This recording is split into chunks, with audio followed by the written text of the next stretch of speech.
여러분 안녕하십니까? 뉴스라이브 문을 엽니다. 최근 서울 집값 상승 요인의 하나로 지목되어 왔던 여의도 용산 마스터 플랜이 결국 보류됐습니다. 박원순 서울시장이 어제 긴급 기자회견을 통해 이같이 밝혔는데 이미 용산과 여의도 집값은 오를 대로 오른 상황이라 뒤늦은 결정이라는 지적도 많습니다. 이번 한 주간은 비 소식이 잦을 전망입니다. 8월 27일 뉴스라이브 지금부터 시작합니다. 오늘의 헤드라인입니다. 여의도를 통으로 개발한다는 여의도 용산 마스터 플랜이 발표 7주 만에 전격 보류됐습니다. 재추진 시점은 밝혀지지 않았습니다. 전통시장을 살리고 청년 창업을 돕기 위해 송파구 마천시장의 빈 점포 4곳에 청년 점포가 들어섰습니다. 중구 봉제업체들의 새로운 활로를 찾기 위해 애견용품 사업으로 눈을 돌린 가운데 실질적인 대책 마련도 요구하고 있습니다. 서울시 역세권 청년주택 사업을 확대하는 조례 개정안이 발의됐습니다. 역세권의 범위를 확대하면서 3만 호 이상이 늘어날 전망입니다.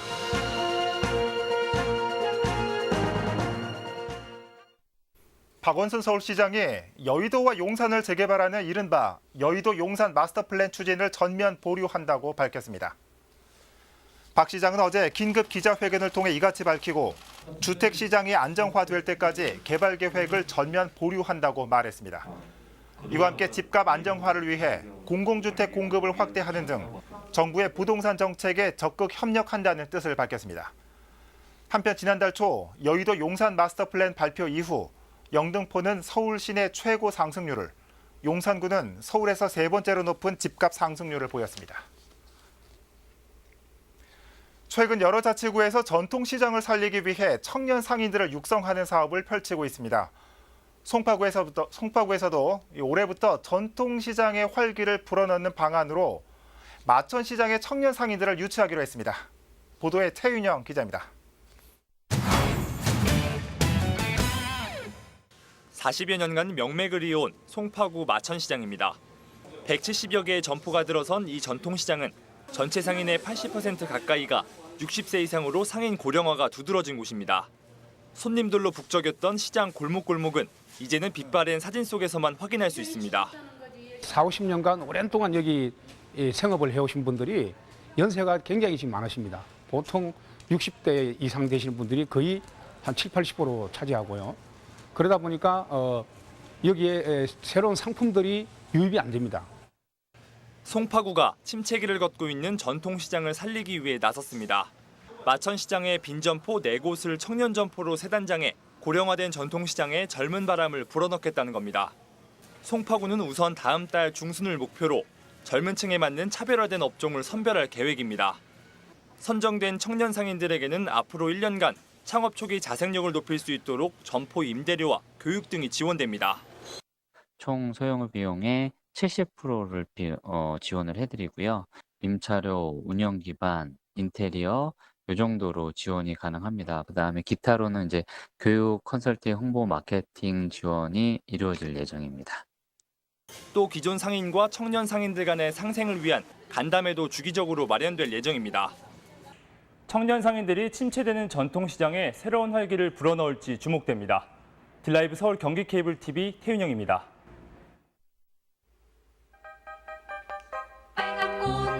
지금 들으시는 친숙한 이 노래는 사계라는 제목의 곡입니다. 7, 80년대 고속 경제 성장의 한 축을 담당했던 봉제 산업을 소재로 삼았죠. 이처럼 봉제업은 우리나라 산업화의 주역이었다고 할 수 있습니다. 지난해 기준 서울 봉제 업체 수만 3,527곳, 전국의 65% 규모입니다. 이 자치구별로 살펴보면 중랑구와 동대문구, 중구, 성북구, 이 종로구 순으로 분포되어 있는데 이 동대문 시장을 중심으로 발달되어 있는 것을 알 수 있습니다. 이곳의 봉제업체 수가 서울의 절반 가까이 되고요. 전국으로 따진다면 우리나라 봉제업의 3분의 1가량이 이곳에 밀집되어 있다고 볼 수 있습니다. 과거 단순히 주문을 받아서 재단하고 바느질했던 임가공 형태의 봉제 산업이 이제는 새로운 활로를 찾기 위해 안간힘을 벌이고 있습니다.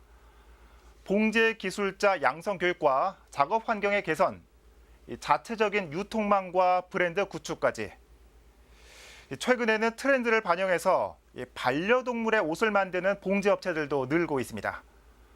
그중 한 곳이 중구 봉제업체인데 애견 사업에 뛰어든 이들의 모습과 풀어야 할 숙제까지 짚어봅니다.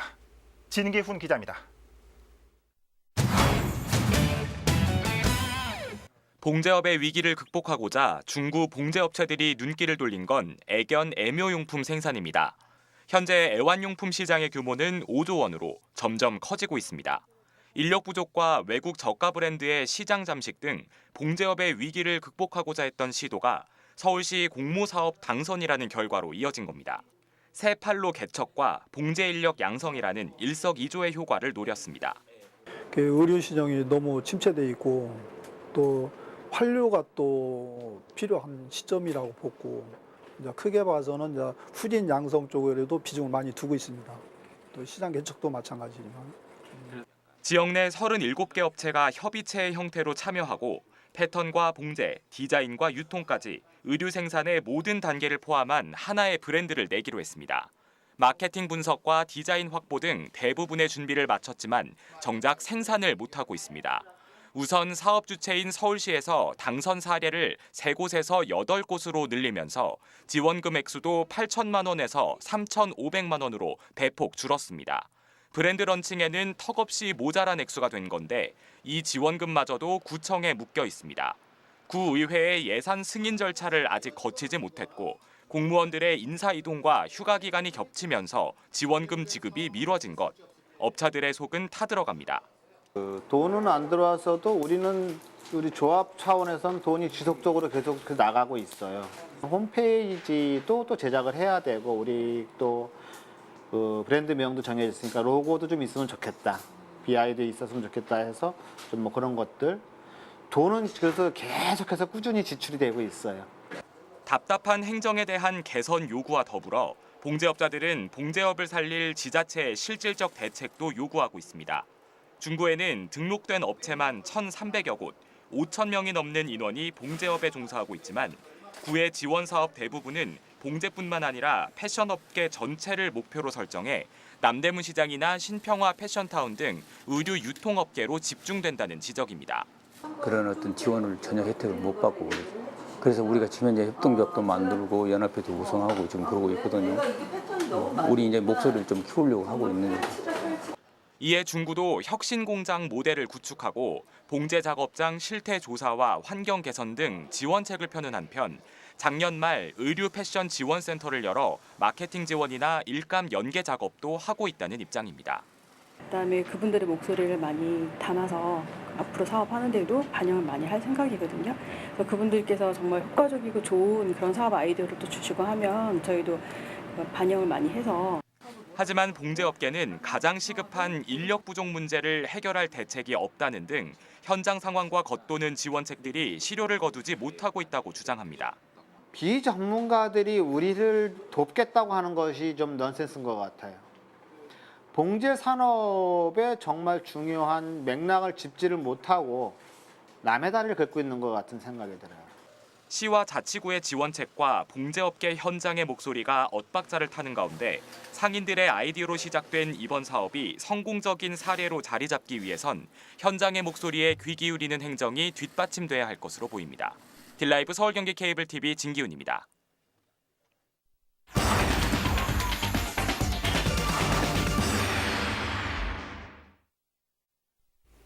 현재 서울시는 역세권 지역의 개발 규제 완화를 통해 청년 세대에게 저렴한 임대주택을 공급하는 사업을 추진하고 있습니다. 하지만 청년주택 공급은 당초 계획에 미치지 못하는 게 현실입니다. 이런 가운데 역세권의 범위를 확대해 청년주택 공급을 늘리는 개정 조례안이 발의됐습니다. 김재형 서울시 의원 연결돼 있습니다. 의원님 안녕하십니까? 예, 안녕하십니까? 네, 안녕하십니까? 자, 현재 청년 주택난이 상당히 심각한 수준입니다. 이 중앙정부의 청년주택 30만 실 공급도 쉽지 않을 전망이라는 분석도 나오는 가운데 이번 개정 조례안에 관심이 몰리고 있습니다. 어떤 내용을 담고 있습니까? 네. 예, 말씀하신 것처럼 지금 청년주택 문제 굉장히 심각한 수준이죠. 예. 그래서 당초에 서울시에 있는 기존의 역세권 청년주택 지원 조례에 대한 개정안을 발의를 했습니다. 주요 내용으로는요. 기존에 250m까지 승강장에서부터 250m까지 사업을 시행을 할 수가 있었는데요. 350m까지 약 100m 정도 더 늘리는 그런 내용을 담은 조례안을 개정 발의하게 됐습니다. 예. 예. 자, 의원님 말씀처럼 이 역세권의 범위를 확대했을 때 창출될 기대 효과, 가령 넓어지는 면적이라던가 늘어나는 물량 등은 얼마나 되겠습니까? 예, 제가 말씀드린 것처럼 이렇게 확대됨으로써 약 한 12만 킬로제곱미터 정도 면적은 더 늘어날 예정이고요. 예. 당초에는 9만 6천 호를 공급, 250m 때는 9만 6천 호를 공급을 할 수 있었습니다. 그런데 350m까지 늘리게 되면은 약 12만 7천 호까지 3만 1천 호 정도 더 늘어나는 효과를 기대할 수 있게 돼 있습니다. 예, 이 3만 호 정도가 늘어나는군요. 사실 이 청년 주택의 필요성에는 많은 이들이 공감하지만 막상 지으려고 하면 네. 주민 반대 같은 갖가지 난항이 따르고 있습니다. 공급을 늘리는 것도 중요하지만 이 부분도 못지않게 풀어야 할 숙제일 텐데 어떻게 생각하십니까?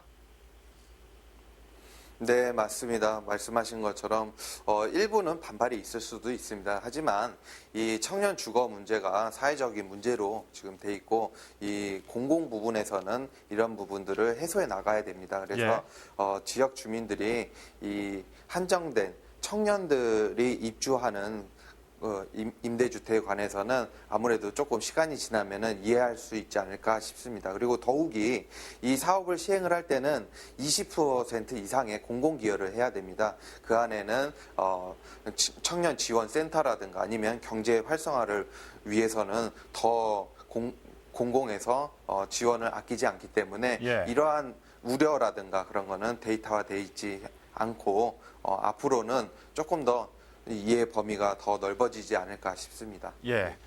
자, 끝으로 이 개정 발의된 이번 조례 앞으로 시행을 위해서 어떤 과정이 남아 있습니까? 예. 제가 개정 발의한 법안은 이번 이제 283차 도시계획관리위원회 심의를 거쳐서 9월 14일에 예정된 본회의에 상정되게 돼 있습니다. 그러면 본회의에서 상정된 안이 통과가 된다면은 서울시로 이송이 돼서 공포 시행에 되게 돼 있죠. 예. 자, 이 청년들의 실질적으로 피부에 와닿는 정책으로 거듭나기를 바라겠습니다. 의원님 오늘 말씀 잘 들었습니다. 네, 감사합니다. 네. 역세권 청년주택 지원조례 개정안을 발의한 김재형 서울시 의원 연결해봤습니다.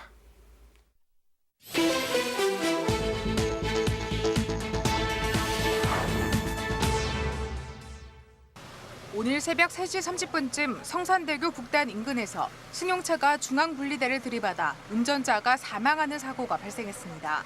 경찰과 소방당국은 빗길에 차량이 미끄러진 것으로 보고 있습니다. 어제 새벽 4시 30분쯤 노원구의 한 아파트에서 불이 나 20여 분 만에 꺼졌습니다.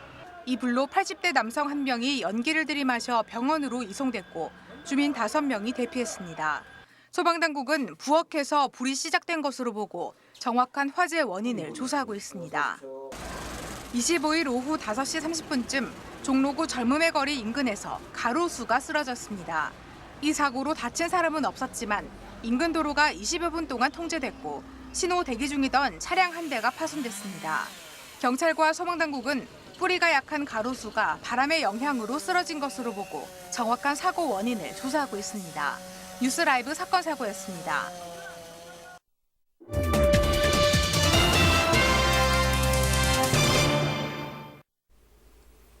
60년 가까이 단절됐던 덕수궁 돌담길이 오는 10월이면 완전 개방됩니다.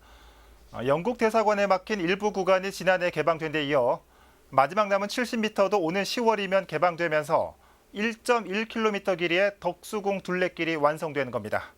자세한 내용 전해드립니다. 가장 사랑받는 산책로 중 하나인 덕수궁 돌담길. 하지만 이제까지 일부 구간은 영국 대사관에 막혀 걸을 수 없었습니다. 지난해 철문으로 막혔던 돌담길 170m 중 100여 미터가 개방됐지만 남은 70m가 남아 있습니다. 하지만 이조차 오는 10월이면 온전히 시민의 품으로 돌아옵니다. 새롭게 개방될 70m 구간은 덕수궁과 영국 대사관의 담장 경계를 고려해 덕수궁 내부 보행길로 연결됩니다. 이와 함께 영국대사관 정문부터 세종대로까지 이어지는 기존 돌담길도 정비에 들어갑니다. 경관 조명과 걷기 편한 도로 포장 사업들이 10월 말까지 완료됩니다. 한편 문화재청이 공개 예정인 덕수궁에서 정동공원에 이르는 고종의 길도 오는 10월 정식 개방될 예정입니다. 딜라이브 서울 경기 케이블 TV 박용입니다. 요즘 이웃들 간의 공동체 의식이 많이들 사라졌다고 하죠. 아무래도 함께 소통할 수 있는 창구가 없기 때문일 겁니다. 성북구가 아파트에 거주하는 주민들 간의 소통을 돕기 위해 모바일 앱을 개발했습니다. 이혜진 기자입니다. 성북구 주민들의 60%가 아파트에 거주하고 있습니다. 재개발 사업으로 아파트 거주 비율은 더욱 늘어날 것으로 전망됩니다. 이런 가운데 성북구가 아파트 주민들 간의 공동체 문화를 확산시키기 위해 모바일 어플리케이션을 개발했습니다. 손쉽게 사용하는 모바일 앱을 통해 다양한 정보와 의견을 나눌 수 있도록 한 것. 이 공동주택 내에서 서로 이웃 간의 어떤 갈등이라든가 서로 소통이 많이 안 되고 있거든요. 그래서 어떻게 소통을 주민 간에 해갈 수 있을까? 바쁜 생활 속에서. 그래서 이번에 그 아파트너 앱을 도입하게 됐습니다. 이번에 개발된 모바일 앱은 여러 기능을 갖추고 있습니다. 먼저 내가 사는 아파트의 관리비를 손쉽게 확인할 수 있고 다른 단지와의 비교도 가능합니다. 또한 입주자 대표 선거나 다양한 설문조사를 모바일 앱을 통해 진행할 수 있어 현장 투표 과정에서 발생했던 비리나 부정을 차단할 수도 있습니다. 뿐만 아니라 택배 조회나 방문 차량 등록을 앱을 통해 손쉽게 할 수 있고 각종 행사나 일정을 공유할 수도 있습니다. 저희가 그냥 그 현장 중심의 어떤 투표를 할 적에 어떤 부정 비리라든가 여러 가지가 있었는데 온라인이다 그런 걸 예방할 수 있어갖고 투명한 아파트 관리를 할 수 있다는 어떤 그 장점 같은 게 많이 있습니다. 성북구는 다음 달부터 12개 아파트를 대상으로 모바일 앱 시범 운영에 들어갑니다. 그 후 내년까지 관내 전체 아파트로 운영을 확대할 계획입니다. 딜라이브 서울 경기 케이블 TV 이혜진입니다. 올해도 3분의 2가 지나가고 있죠. 올 초에 세웠던 금연 계획 잘 지키고 계십니까? 8개월은 고사하고 작심 3일인 분들도 많으실 텐데 자치단체에서 운영하는 금연 클리닉 이용해 보시는 건 어떨까요? 박영찬 기자입니다. 진료실 한켠에서 상담을 받는 주민들. 한쪽에선 측정기에 입을 대고 온 힘을 다해 숨을 불어넣습니다. 강동구 보건소 금연 클리닉에서 금연 교육을 받고 있는 주민들의 모습입니다. 금연 홍보물을 나눠주는 개념에서 시작해 담배값이 인상된 2005년부터 본격 운영에 들어갔습니다. 매년 2,500명에서 3,000명의 주민들이 방문하면서 그동안 금연 클리닉을 다녀간 주민들의 누적 방문 횟수만 2만 회에 이릅니다. 처음 등록하면 6개월 동안 전문 관리사와의 상담을 거쳐 약물 치료 프로그램을 받게 해두어 참여자들의 금연 효과를 극대화하는 데 집중해 왔습니다. 금연하기 어려우신 분들이 찾아오시는데요. 6개월 동안 금연을 하시는 데 있어서 관리를 해드리고 있고요. 금연하실 수 있게 의지를 북돋우고 있습니다. 클리닉에 참여하는 주민들도 금연을 앞두고 결연한 의지를 내보입니다. 금연을 시도하며 겪었던 시행착오와 고민들을 전문가와의 상담을 통해 해소할 수 있었기 때문입니다. 엄청나게 도움을 받았죠. 담배는 컨트롤이 됩니다. 신혼부부인데 내년에 이제 임신도 해야 되고 해서 담배를 한 20년 넘게 피워왔는데 인터넷 검색해봤더니 또 제작이 나와 있어서 1년 안에 무조건 끊어야죠. 강동구 보건소의 금연 클리닉은 월요일부터 토요일까지 운영되며 금연을 시도하는 주민 누구나 무료로 이용할 수 있습니다. 딜라이브 서울 경기 케이블 TV 박영찬입니다. 송파구 송파동과 잠실동 일대는 빗물 펌프장으로 연결되는 관로가 비좁아 크고 작은 침수 피해가 발생했던 곳입니다. 이런 침수 피해를 덜기 위해 시작한 송파구의 빗물 펌프장 관로 공사가 마무리 단계에 접어들었습니다. 보도에 태윤영 기자입니다. 송파구 송파동 일대입니다. 이 지역은 한때 장마철 집중호우로 크고 작은 침수 피해를 겪었던 곳입니다. 새벽에 자다가 물이 차가지고요. 가구 다 꺼내고 물 그 양수기로 막 퍼내고 막 그랬었어요. 실제로 지난 2010년과 2011년 발생한 집중호우로 송파동과 잠실동 등 4개 동에서만 1000세대가 넘게 침수됐습니다. 타 지역에 비해 지대가 낮은 데다 빗물 펌프장으로 흘러가는 관로 또한 비좁았기 때문입니다. 지역적으로 낮아서 노면수가 집중되는 그런 상황이 있었었고요. 시간당 95mm 호우에는 충분한 그런 용량을 갖췄음에도 불구하고 그 펌프장까지 유입되는 유입 관로가 거기에 못 미쳐서 그런 침수 상황이. 앞으로는 이 같은 침수 피해 걱정을 덜 수 있을 것으로 보입니다. 송파구가 지난 2013년부터 진행한 빗물 펌프장 유입 관로 확장 공사가 마무리 단계에 접어들었습니다. 12,390억 원이 투입돼 현재까지 12,000여 미터에 달하는 유입 관로가 확장됐습니다. 다만 지하철 9호선 공사가 한창인 석촌역과 한성백지역 인근 180m 구간은 다음 달 초까지 완공될 예정입니다. 석촌역과 한성백제역이 역사가 8월 달에 완료가 되거든요. 그래서 그와 맞춰서 우리 나머지 180m를 최종 7년 동안 추진했던 사업을 완료하는 그런 사업입니다. 수해 예방 대책의 하나로 빗물 펌프장 관로 공사가 마무리되면서 침수 피해 걱정을 어느 정도 해소시켜줄 것으로 기대됩니다. 딜라이브 서울 경기 케이블 TV 태윤영입니다.